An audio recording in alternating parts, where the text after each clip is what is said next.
Olá a todos, queremos prosseguir o nosso estudo na carta de Hebreus e hoje eu te convido então para abrir a tua Bíblia, Hebreus, a carta de Hebreus, capítulo 2, nós vamos ver do versículo 1 até o 13. E nós na quarta-feira passada nós estudamos então o capítulo 1 e o capítulo 1 então ele vai dizer que os anjos, ele acaba então a carta falando dos anjos sendo inferiores do que Jesus, ou Jesus superior aos próprios anjos, ok? Aonde que anjos são seres ministradores e eles são espíritos ministradores, a qual também eles dão honras e glórias a Jesus. E agora então eu vou estar lendo Hebreus capítulo 2, os versículos 1 a 13, e depois a gente vai estudando versículo a versículo, vamos vendo algumas coisas como a gente faz de costume, ok? Você pode acompanhar na tua Bíblia, eu vou estar lendo aqui na minha versão. Diz assim: por esta razão, importa que nos apeguemos com mais firmeza às verdades ouvidas, para que delas jamais nos desviemos. Porque se a palavra falada por meio de anjos se tornou firme, e toda transgressão ou desobediência recebeu justo castigo, como escaparemos nós, se não levarmos a sério tão grande salvação? Esta, tendo sido anunciada inicialmente pelo Senhor, depois nos foi confirmada pelos que a ouviram. Também Deus testemunhou juntamente com eles por meio de sinais, prodígios, vários milagres e a distribuição do Espírito Santo segundo a sua vontade. Pois não foi a anjos que Deus sujeitou o mundo que há de vir, sobre o qual estamos falando. Pelo contrário, alguém em certo lugar deu testemunho dizendo: que é o homem que dele te lembres? Ou o filho do homem que o visites? Fizeste-o por um pouco menor do que os anjos, e de glória e de honra o coroaste. Todas as coisas sujeitaste debaixo dos seus pés. Ora, ao lhe sujeitar todas as coisas, nada deixou fora do seu domínio. Neste momento, porém, ainda não vemos todas as coisas a ele sujeitas. Vemos, porém, aquele que por um pouco foi feito menor do que os anjos, Jesus, que por causa do sofrimento da morte foi coroado de glória e honra, para que pela graça de Deus provasse a morte por todos. Porque convinha que Deus, por causa de quem e por meio de quem todas as coisas existem, conduzindo muitos filhos à glória, aperfeiçoasse por meio de sofrimentos o autor da salvação deles. Pois tanto o que santifica como os que são santificados, todos vêm de um só. É por isso que Jesus não se envergonha de chamá-los de irmãos, dizendo: a meus irmãos declarei o teu nome, ao meio da congregação eu te louvarei. E outra vez, eu porei nele a minha confiança, e ainda, eis aqui estou, eu e os filhos que Deus me deu. Até aqui a palavra para hoje, e nós queremos então entender esse texto com vocês, estudar esse texto, e a gente vai ver que parece à primeira vista um texto difícil de entender. É bastante uma linguagem que às vezes nos confunde, né? Mas a gente vai aos poucos estudando e vendo que o autor aqui de Hebreus quis nos falar, qual foi a mensagem que ele quis deixar para nós, e assim a gente vai aprendendo da palavra de Deus, ok? Então vamos lá. Hebreus 2:1, o primeiro versículo vai dizer: por esta razão importa que nos apeguemos com mais firmeza às verdades ouvidas, para que delas jamais nos desviemos. E a gente vê uma concordância, a Bíblia toda, com aquilo que a gente já estudou. Quantas vezes a Bíblia diz que nós temos que nos apegar e cuidar da doutrina, da sã doutrina, da palavra de Deus, crescer na graça e no conhecimento de Jesus, né? E aqui não muda este fato, né? Aqui nós precisamos firmar cada vez mais nas verdades ouvidas. Aí a pergunta é: quais que são as verdades? A verdade da palavra de Deus. E para que nós precisamos nos apegar então a essa palavra? O próprio versículo diz: para que delas jamais nos desviemos. Ok? Aquele que se desvia da verdade vive em uma mentira.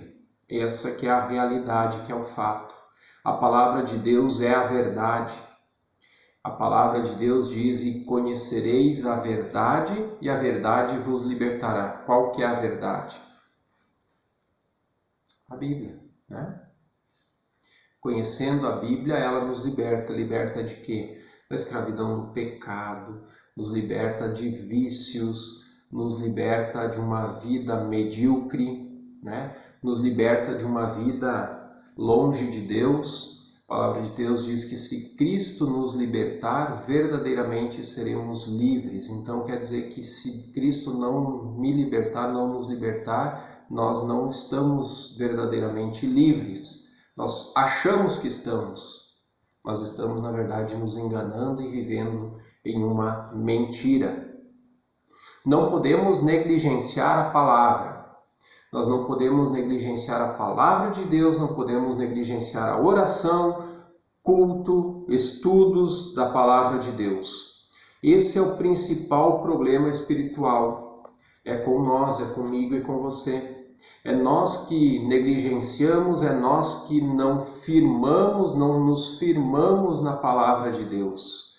E quando nós não estamos firmados, nós acabamos nos desviando. Para você ficar firmado na palavra de Deus, só depende de você. Essa é a primeira grande verdade desse texto que nós acabamos de ler. Na sequência, então, no versículo 2 e 3, vai dizer: porque se a palavra falada por meio de anjos se tornou firme, e toda transgressão ou desobediência recebeu justo castigo, como escaparemos nós se não levarmos a sério tão grande salvação? Esta tem sido anunciada inicialmente pelo Senhor, depois nos foi confirmada pelos que a ouviram. A palavra falada, e aqui diz por meio de anjos, no versículo 2, está fazendo uma menção ao livro de Atos 7:53, quando Estevão, o primeiro mártir, ele está falando, fazendo o seu discurso, e as pessoas ali, os judeus, então, se enfurecem com ele, levam para fora da cidade, e ali ele continua falando, e ele vai falar: por acaso vocês antes não perseguiram os pais, né? Os seus pais, quer dizer, os antepassados seus, não perseguiram os profetas? E aí ele vai falar justamente essa menção da doutrina das leis que foram dadas por anjos, e eles os rejeitaram também. E isso diz que o texto de Atos diz então que eles rangiam os dentes de raiva de Estevão por essas palavras. Gálatas 3:19 vai dizer que a lei foi dada por causa das transgressões, foi posta por anjos nas mãos de um mediador. Isso que Gálatas 3:19 vai falar, fazendo menção da lei do Senhor que foi dada por um anjo, então, né? Agora, a pergunta é: como nós escaparemos da condenação se não levamos a sério a palavra de Deus?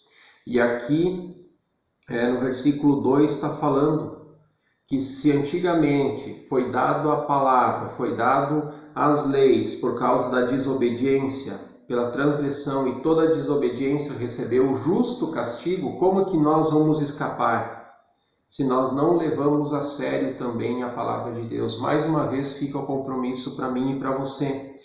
E aí ele vai confirmar que esta tem sido anunciada então, e aí ao finalzinho do verso 13 e todo o verso 4 vai dizer que ela foi anunciada então.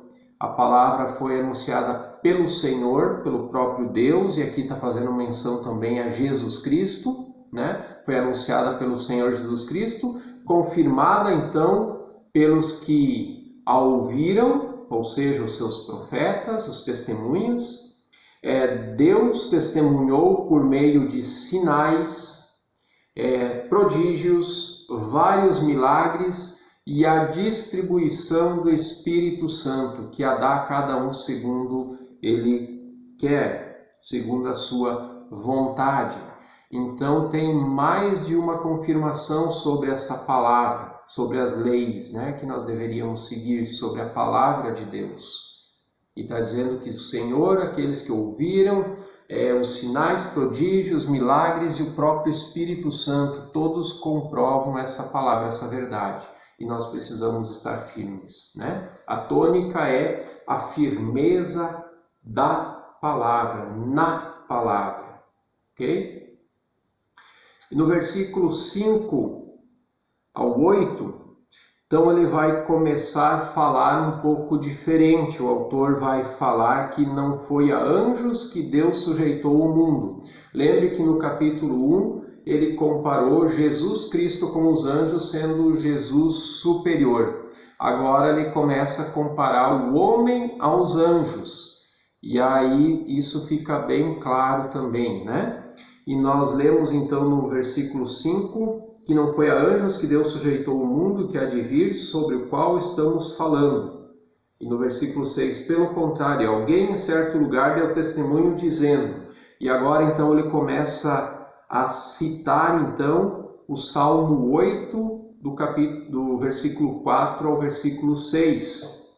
Ok? E aí ele cita no versículo do 6 em diante, o 7 e o 8, o início do 8, então, esse salmo. E nós vemos, então, no versículo 7, que diz: fizeste-o por um pouco menor do que os anjos, e de glória e de honra o coroaste, né? Falando do homem. E nós podemos ver que fez o homem um pouco menor do que os anjos. Os anjos são superiores a nós. Coroaste com glória e honra, ou seja, nós somos considerados pela própria palavra de Deus a coroa da criação de Deus, né? Como se fosse a cereja em cima do bolo. No versículo 8, todas as coisas sujeitastes debaixo dos seus pés. Ora, ao lhe sujeitar todas as coisas, nada deixou fora do seu domínio. Neste momento, porém, ainda não vemos todas as coisas a ele sujeitas, né? O que quer dizer isso? Todas as coisas Deus sujeitou ao homem, né? Isso a gente vê lá na criação do mundo. E aí Deus vai falar para o homem dominar sobre os animais, sobre as plantas, sobre toda a criação, né? Ainda não vemos todas as coisas sujeitas ao homem, diz aqui no versículo 8. Por quê? Porque nós não conseguimos, por exemplo, controlar todos os animais, né? Alguns a gente consegue, muitos não, né? O homem tem dificuldade muitas vezes de controlar a si mesmo. E esse é um grande problema. O problema não é nós não conseguimos controlar alguns animais, que é parte da criação. O maior problema é que o homem muitas vezes não consegue a se controlar. E aí acaba botando os pés pelas mãos. Eu sempre costumo dizer aqui na igreja, e falei em vários cultos, que a gente não precisa de ajuda de ninguém para nos enrolar. A gente consegue fazer isso sozinho, a gente sabe fazer isso muito bem, né? Não precisa da ajuda do diabo, de demônios, de outra pessoa, a gente se enrola muito bem sozinhos, né? E justamente porque a gente não consegue muitas vezes nos controlar. O homem tem dificuldade em controlar a si mesmo.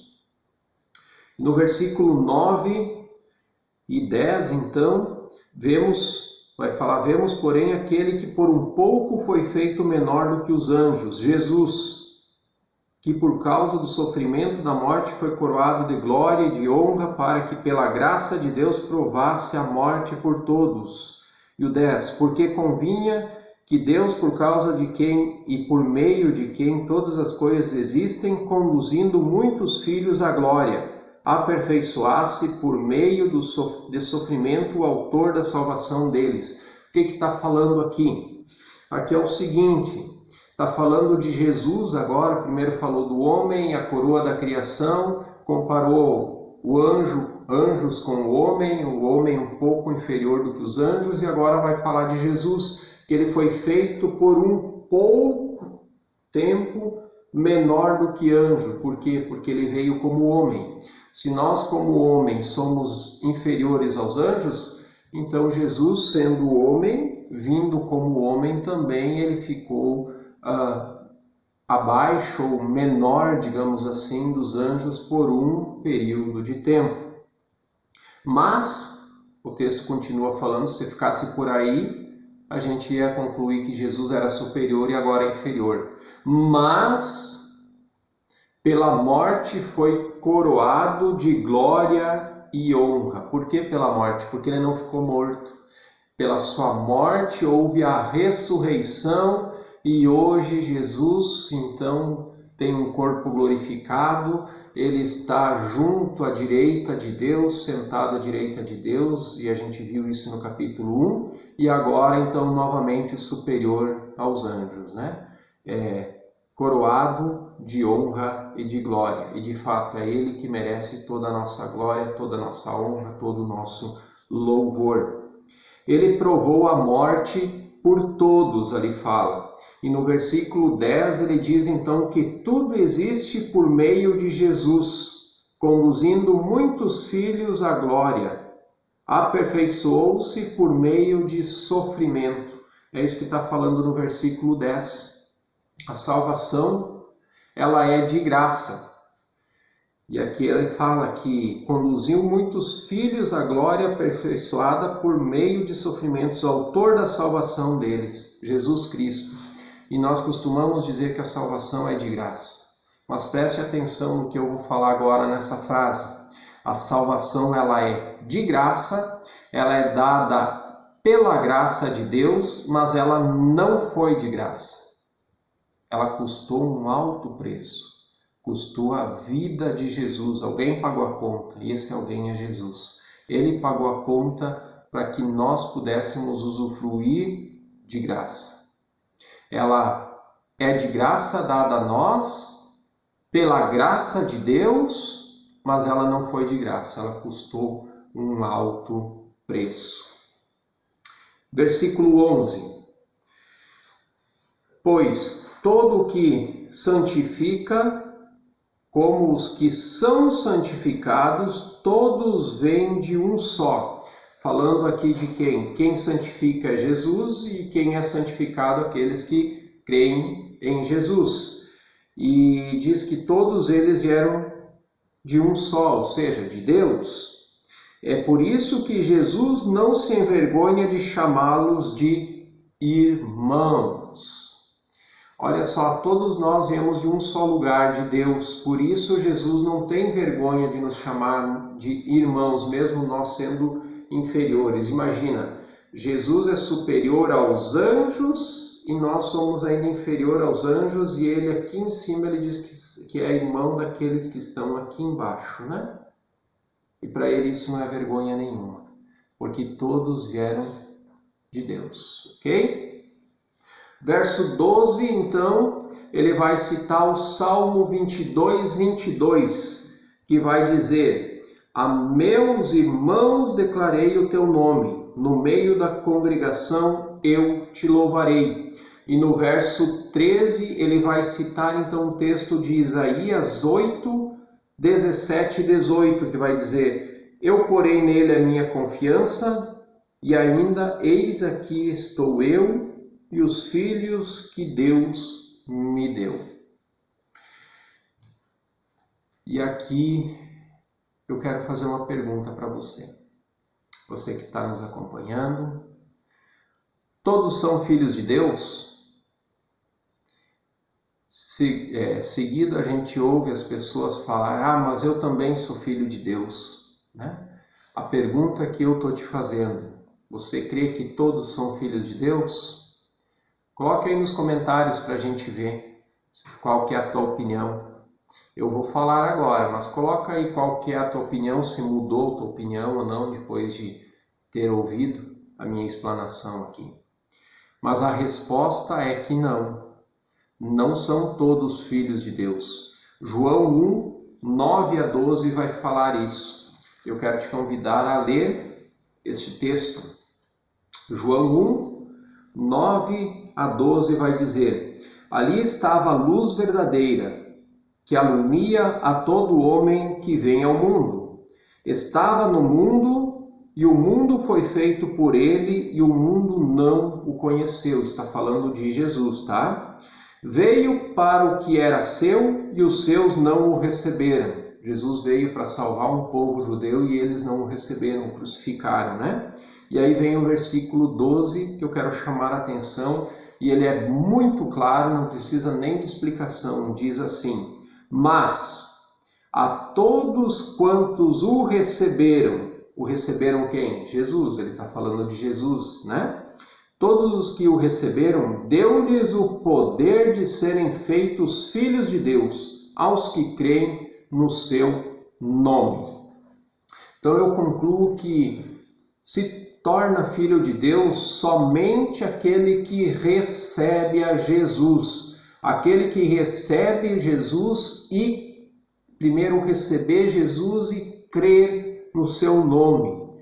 A esses então Deus deu o poder de serem chamados ou feitos filhos de Deus. Pergunto de novo: todos são filhos de Deus? Segundo esse texto do Evangelho de João, não. É só aquele que recebeu Jesus e que crê no nome de Jesus. Do contrário, o homem é simples criatura de Deus. Ele foi feito por Deus, mas ele não é filho de Deus. Dá para entender a diferença? Eu vou explicar. Você que é pai, você que é mãe, você vai entender. O teu compromisso, tá? De cuidar, educar, dar aquilo que precisa, como por exemplo roupa, comida, uma boa educação, ensinar respeito. Isso você faz com um filho de quem? Com o filho dos outros ou com o teu filho? O teu compromisso é cuidar de quem? De todos os filhos, todas as crianças no mundo? Não. Você tem o compromisso de cuidar do teu filho, certo? Essa é a diferença daquele que é filho de Deus e aquele que não é. Aquele que é filho de Deus, Deus tem um compromisso, porque ele é pai. O outro, ele não é pai. Ele não tem esse compromisso.